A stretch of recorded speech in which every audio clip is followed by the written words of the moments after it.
E aí, gente, tudo bom? Bom, eu estou fazendo esse vídeo agora para complementar a parte das leis de Ohm que a gente tem que conhecer, tá? Que está previsto no nosso programa de conteúdo.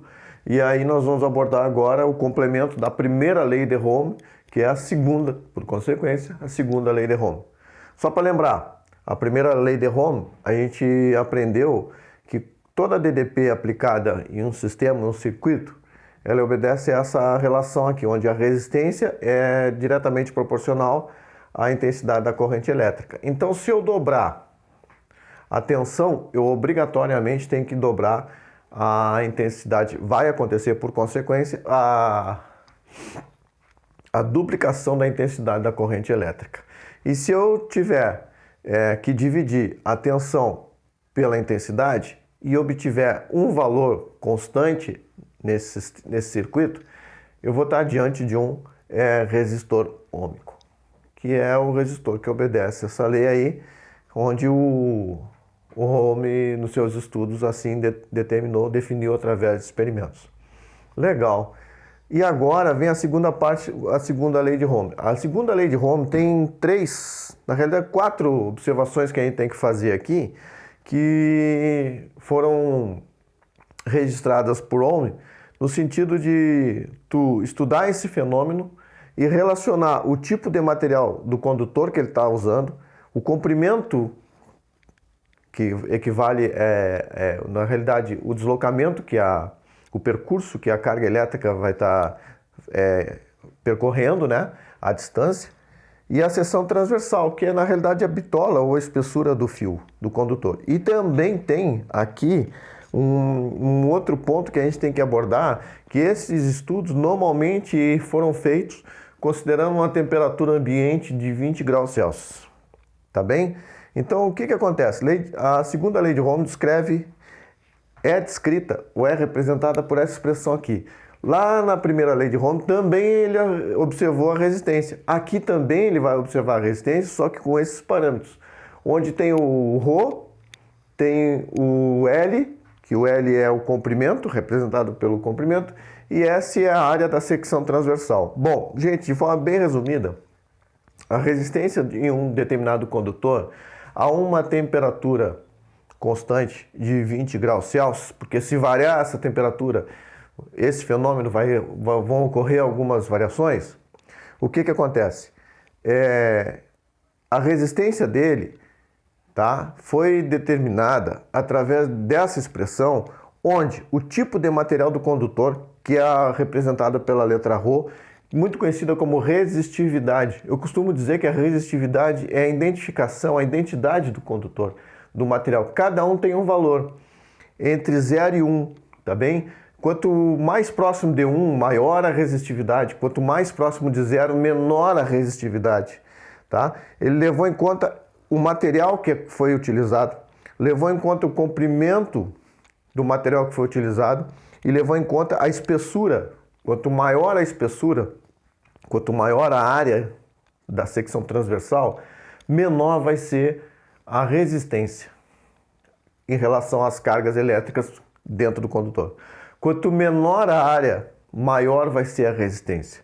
Então ele acabou definindo a segunda lei de Ohm através dessa expressão, onde a resistência é igual ao Rho, tá? Que é essa letrinha aqui, vezes o comprimento do condutor dividido pela área. Bom, o que eu quero, gente, é algo bem simples. O que eu vou passar para vocês agora? É um exemplo onde diz o seguinte: a resistividade do cobre a 20 graus Celsius, ó, vale 1,7 vezes 10 a menos 8 Ohm metros. Ohm metros é a unidade da resistividade, tá bem? No sistema internacional.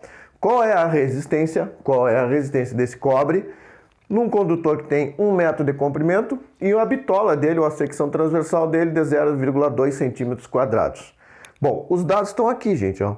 O Rho vale 1,7, o comprimento 1 metro, a seção transversal a gente tem que fazer um ajuste aqui, ó, porque ela está em centímetro, nada mais correto do que a gente ajustar para as mesmas unidades, 0,2 centímetros quadrados, em metros quadrados, pega o valor que foi informado e multiplica por 10 na menos 4, que equivale a transformar esse valor de centímetros quadrados para metros quadrados. Depois, até com mais calma, eu mostro para vocês por que é 10 na menos 4 que é o fator, tá bem?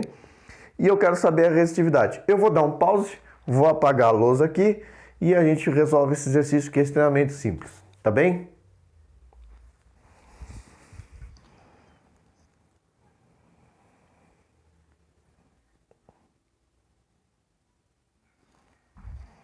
Bom, retornando, eu peguei os dados que estavam aqui, coloquei a expressão aqui, a fórmula da resistência, né, que representa a segunda lei de Ohm, e já substituí os valores.